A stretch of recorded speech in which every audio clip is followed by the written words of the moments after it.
el espejismo de los drones y la amnesia de la prensa atlántica.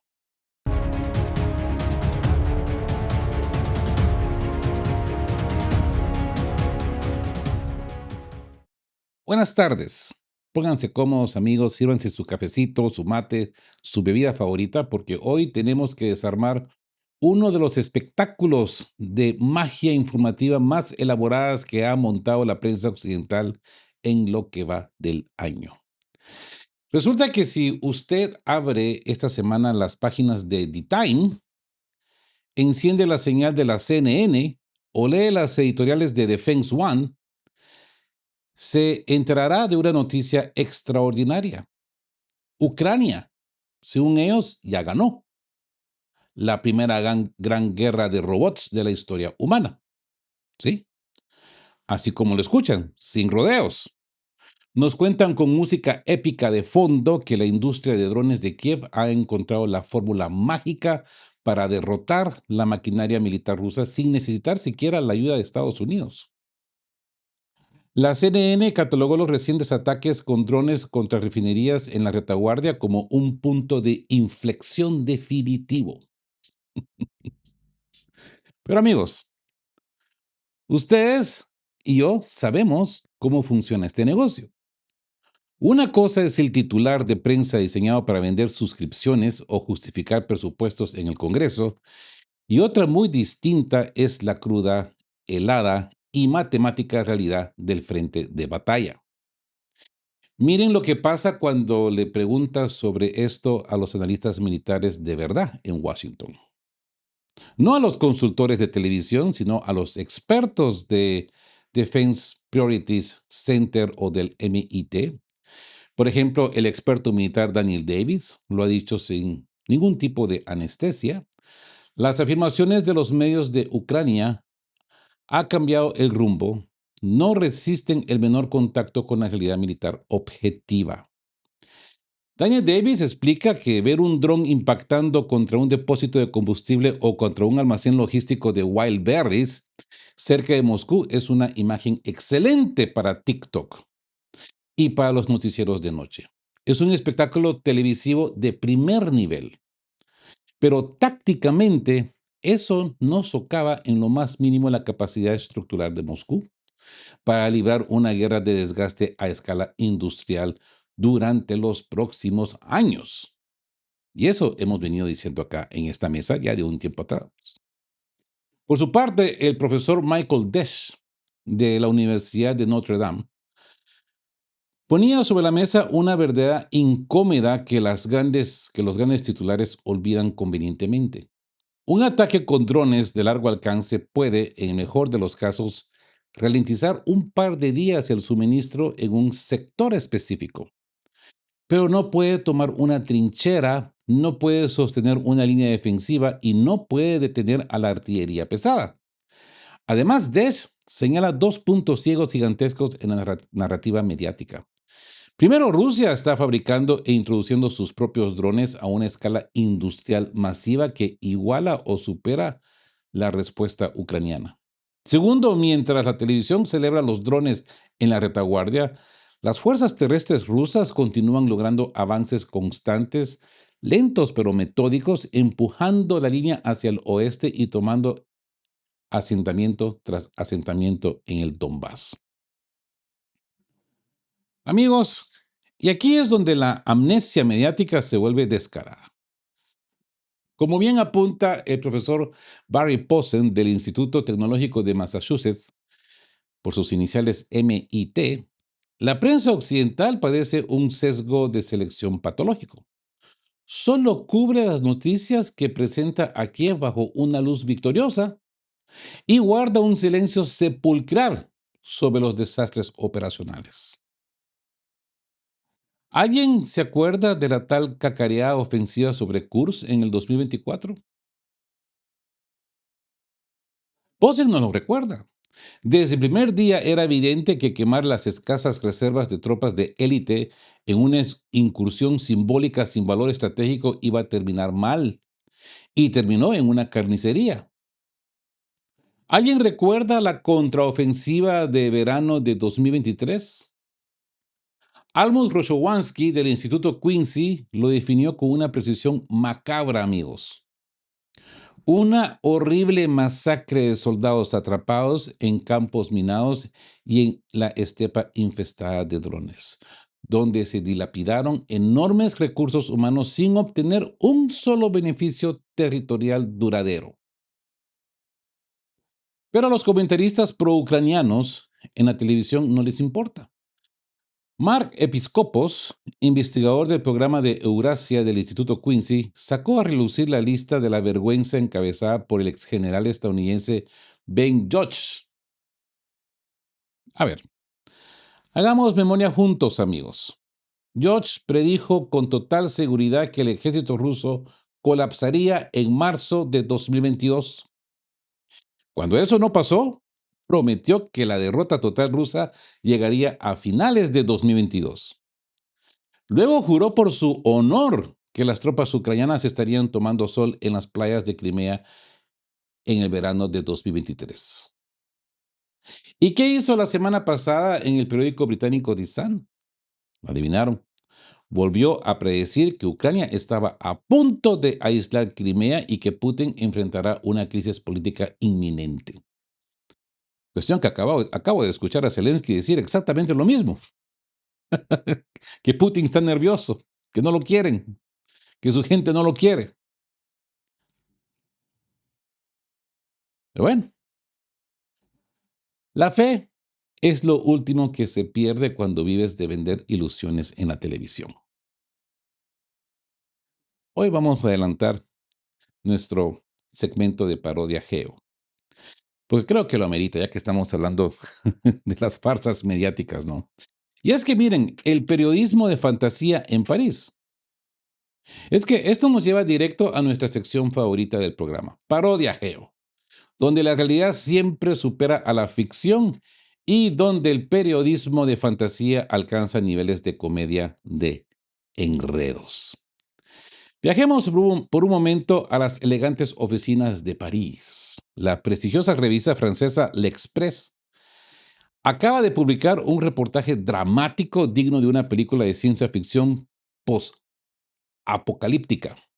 Según sus fuentes de alta inteligencia, la economía rusa ha colapsado de tal manera que en todo el país ya no queda ni una sola gota de gasolina ni acceso a Internet.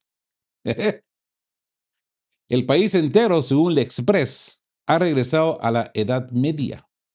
El colapso total del Kremlin ha llegado, bueno, al menos ha llegado a la imaginación del redactor jefe que firmó el artículo.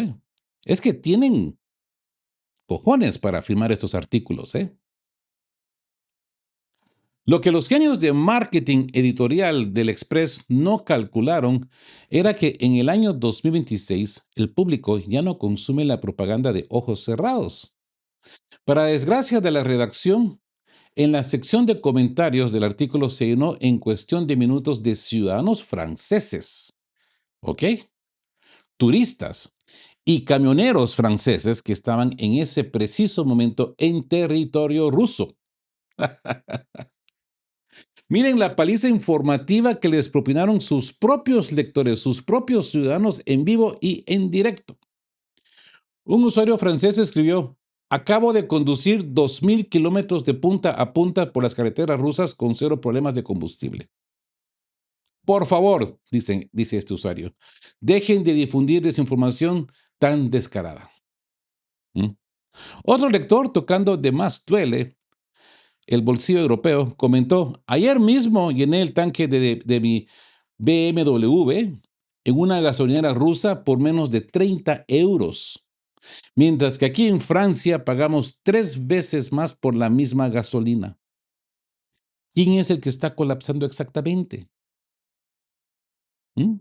Y el remate magistral vino de un turista en Moscú.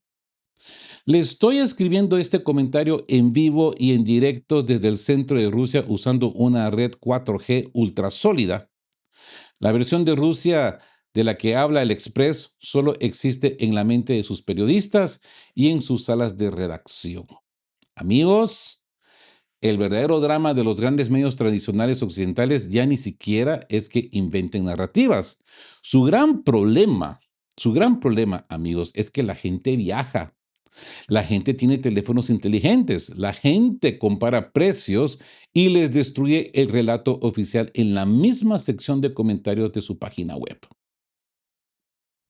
La desconexión entre la burocracia mediática de París o Londres y la realidad en el terreno ya no es solo desinformación, es cine puro del más barato.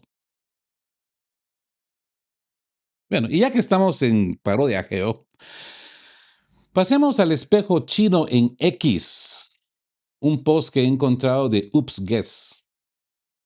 Y es que la guinda del pastel en la parodia geo de hoy no vino de París, sino de las redes sociales. En la red X, la usuaria Corinne, con su eh, profile Oops Guess, rescató y viralizó un extracto de video oficial emitido por el propio Ministerio de Relaciones Exteriores de China.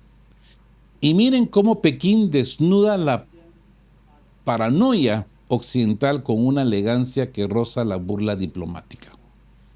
La respuesta básica de China ante cada acusación de Washington se resume en estas palabras exactas. Aquí ustedes tienen el video, pero vamos a interpretar lo que este señor nos está diciendo. Y en conclusión, yo diría que lo que nos dice es, si Estados Unidos todavía tuviera confianza en su propia competitividad, no necesitaría convertir cada proyecto civil chino en una emergencia de seguridad nacional. Un puerto se convierte en una amenaza, un ferrocarril se convierte en una amenaza, una red de telecomunicaciones se convierte en una amenaza, hasta un cable submarino se convierte en un arma. China construye infraestructura, Washington construye pánico alrededor de ella. Estados Unidos ya no se pregunta si un proyecto chino funciona, se pregunta qué tan rápido puede matarlo antes de que el mundo se dé cuenta de que funciona mejor. Amigos, cuando un imperio ya no puede liderar, intenta aturdir a quienes sí pueden. Tomen nota. Tomen nota, Washington toma nota. Mientras los grandes medios occidentales inventan que en Rusia no hay gasolina, el Ministerio de Exteriores chino les deja en un tuit la radiografía de su propia neurosis institucional. Cine geopolítico en estado puro. Y bueno, ahora sí, continuamos con las noticias serias, digamos que son serias, ¿no? Y vámonos a las dos guerras, un despacho oval y la pinza cyber iraní. Así pues, dejemos la comedia parisana y pasemos a la diplomacia de alto nivel en Washington, porque lo que reporta el diario Berliner Zeitung sobre lo que ocurre a puerta cerrada en la Casa Blanca es digno de un manual de maquiavelismo geopolítico. El despacho oval se transformó esta semana en una sala de urgencias. Donald Trump recibió al mismo día a Volodymyr Zelensky y al primer ministro israelí Benjamin Netanyahu.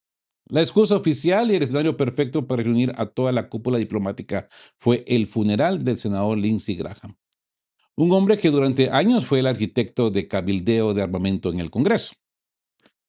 Pero una vez que las cámaras se apagaron y las fotos oficiales de sonrisas congeladas se archivaron, las peticiones sobre la mesa del despacho oval eran de vida o muerte política. Zelensky iba a exigir licencias de producción para misiles interceptores del sistema Patriot. Netanyahu, por su parte, traía bajo el brazo carpetas de inteligencia para exigir luz verde para un nuevo ataque masivo contra la instalación subterránea iraní del Pickaxe Mountain. ¿Y cómo se conectan estos dos frentes? Es que aquí está la jugada maestra. Ucrania lanzó recientemente ataques con drones contra buques de carga en el mar Caspio, alegando que esas embarcaciones transportaban componentes de drones y munición desde Irán hacia Rusia. Con esto, Kiev intenta desesperadamente venderle a Washington la idea de que la guerra en Europa del Este y la guerra en Oriente Medio son el mismo conflicto, buscando desesperadamente que el Congreso unifique los paquetes de ayuda militar. Sin embargo, la respuesta de Trump en la televisión abierta mostró las grietas de la alianza. En el programa Fox and Friends, Trump salió a regañar públicamente a Netanyahu por filtrar a la prensa la inteligencia sobre Irán. ¿Por qué me lo dices en las noticias? ¿Por qué contárselo al mundo entero en lugar de decírmelo en privado? Se queja el presidente para la Casa Blanca. El problema no es la escalada militar en Oriente Medio, sino que le arruinaron la exclusiva mediática. Y bueno, y regresando al Goblin Verde, regresando a Zelensky y compañía, sobre la respuesta iraní, hubo una conversación entre el ministro de Relaciones Exteriores iraní con el ucraniano, con Sigba, donde Silva aparece diciéndole a Arachi de que no fue intencional el ataque al buque, que fue un accidente. Yo no sé. ¿Ustedes qué opinan, amigos? Zelensky fue con esa carta sobre la mesa a Donald Trump. Mira lo que hemos hecho. Tenemos la capacidad de golpear a los buques iraníes y te estamos dando inteligencia de que cargaban cosas rusas y todas esas cosas electrónicas, ustedes ya sabrán. Y ahora resulta que fue un accidente, fue sin querer queriendo. El asunto está que los iraníes han aceptado, en cierta moda, se han hecho para atrás, y lo que han exigido, pues, es una remuneración de, porque hubo fatalidades, ¿no? Y hubo heridos. Entonces quieren una compensación económica. Pero bueno, mientras en Washington discuten por las exclusivas de televisión, un informe devastador publicado por Mashrek en Teherán, respaldado por filtraciones de Reuters y comunicados de agencias estadounidenses, revela que el verdadero frente de batalla se ha mudado de lugar.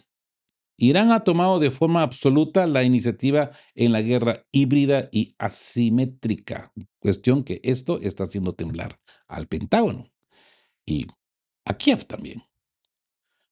Así pues, dividamos esto en dos golpes estratégicos que han dejado sin aliento al Pentágono. Primero, el golpe a la inteligencia en Riad. Según fuentes informadas citadas por Reuters, drones iraníes Shahid de última generación atacaron con una precisión milimétrica la estación ultrasecreta de la CIA ubicada dentro del complejo diplomático estadounidense en Riad, Arabia Saudita. La táctica fue magistral. El primer dron abrió una brecha en el muro exterior y el segundo dron entró exactamente por el mismo hueco para detonar en el corazón operativo de la estación. ¡Ja! ¿Cómo la ven? Pero lo alarmante para Occidente no fue solo el impacto, sino la ubicación. En ese mismo complejo operaban de forma interconectada el MI6 británico y el Mossad israelí. Teherán demostró que toda la red de inteligencia occidental en la región está completamente expuesta. Expertos militares estadounidenses sugieren que este nivel de precisión solo fue posible gracias a que Moscú le proporcionó a Irán el avanzado sistema de navegación Cometa M, totalmente inmune a las interferencias electrónicas de la OTAN. No se queda ahí. Esto es fuerte, ¿eh? Que esto es fuerte, amigos. Ese nivel de inteligencia van a tener que hacer una peli de estas, ¿no? Una buena de suspenso, ¿no?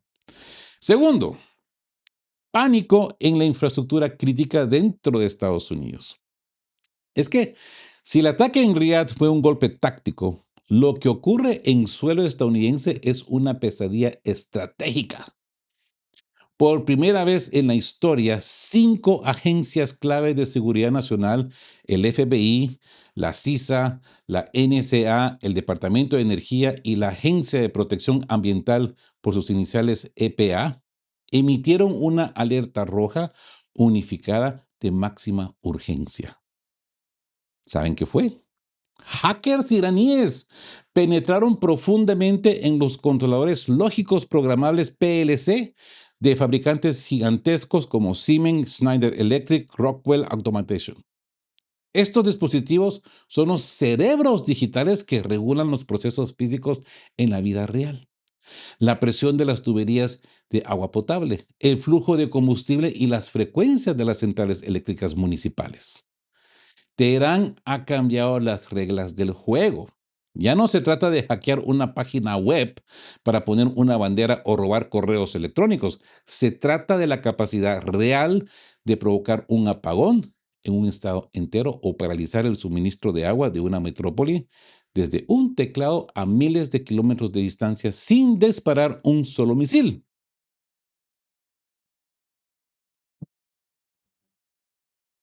¿Y cuál fue la gran respuesta disuasoria de Washington ante esta amenaza interna?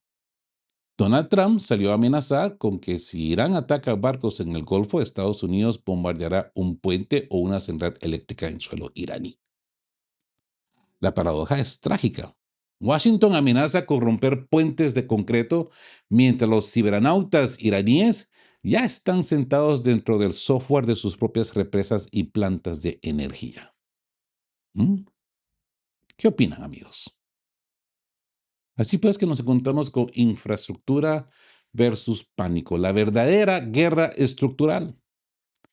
Amigos, cuando uno une todos estos puntos, las mentiras mediáticas sobre el frente ucraniano, el circo diplomático en Washington y los ciberataques a la infraestructura crítica, pues comprende que estamos presenciando un cambio de paradigma histórico, ¿verdad? La guerra está cambiando de tono. Y nada resume mejor este momento histórico que la postura estratégica con la que Pekín responde a la histeria política de Washington. Si desnudamos los discursos diplomáticos de su maquillaje ideológico y miramos a la arquitectura real del poder, la conclusión china es tan simple como demoledora. Si Estados Unidos tuviera plena confianza en su propia competitividad económica y tecnológica, no tendría necesidad enfermiza de transformar cada proyecto civil chino en una emergencia de seguridad nacional. Así pues, analicemos la paranoia geopolítica punto por punto. China financia y construye un puerto comercial en aguas profundas en América Latina o África para bajar los costos del comercio marítimo. Washington lo clasifica inmediatamente como una base naval encubierta y una amenaza a la hegemonía del hemisferio. China despliega una línea de ferrocarril de alta velocidad para conectar regiones históricamente aisladas. Para el Pentágono se convierte automáticamente en una red de infiltración logística. Una empresa china ofrece infraestructura de telecomunicaciones 5G a un tercio del costo de multinacionales occidentales. Hmm, Se declara una alerta de ciberespionaje global. ¿Mm? Un consorcio coloca un cable de fibra óptica submarino para abaratar el costo del Internet en el sur global. Se denuncia como un arma de guerra híbrida. Amigos, la ecuación se ha vuelto ridículamente predecible para el resto del mundo. China construye infraestructura real. Washington construye pánico político alrededor de ella. La diplomacia estadounidense ya no tiene la capacidad de preguntarse si un proyecto de infraestructura funciona, si genera empleo o si beneficia a la población que lo recibe. La única pregunta que se hacen hoy en las salas de crisis de la Casa Blanca y del Departamento de Estado es, ¿qué tan rápido podemos sabotear o prohibir este proyecto antes de que el resto del mundo se dé cuenta que funciona mejor, de que se construyó más rápido y de que cuesta la mitad y que vale la pena? Y no solo es China, ¿eh? No hay que olvidar el Nord Stream, solo digo. Porque cuando un imperio entra en su etapa de declive estructural, y pierde la capacidad de liderar el mundo a través del desarrollo, la innovación y la competitividad real, su única alternativa de supervivencia es intentar paralizar y tullir a aquellos competidores que sí son capaces de hacerlo. Eso es, amigos. Y bien, amigos, las cartas están sobre la mesa. Por un lado, una narrativa mediática que se desmorona cada vez, que choca con la realidad del frente y con la experiencia de los propios ciudadanos. Por el otro, una guerra híbrida donde las líneas de código y la inteligencia simétrica están dejando obsoleta la vieja diplomacia de los portaaviones. Los leo en comentarios. ¿Creen ustedes que los ciberataques a la infraestructura crítica reemplazarán definitivamente a los conflictos militares tradicionales en esta década? ¿O consideran que la diplomacia del despacho Oval aún tiene margen de maniobra antes del colapso de sus narrativas? Amigos, no olviden dejar su pulgar arriba. Si les ha servido este desglose, suscríbanse al canal para no perderse el reporte maestro nocturno, donde analizaremos con más detalles muchas situaciones. Tenemos un desarrollo grande y profundo para esta noche. Y bien, amigos, no me queda más que decirles que estén juntos, fuertes, siempre buscando por la verdad, y sean justos. Quedamos guape. Chao, chao. Queremos recordarles que este espacio tiene un fin estrictamente educativo e informativo, basado en fuentes verificadas para fomentar una comprensión profunda de los hechos globales. Nos oponemos a la desinformación. Nuestra meta es el intercambio de conocimiento y análisis crítico, siempre bajo el respeto a todas las partes involucradas.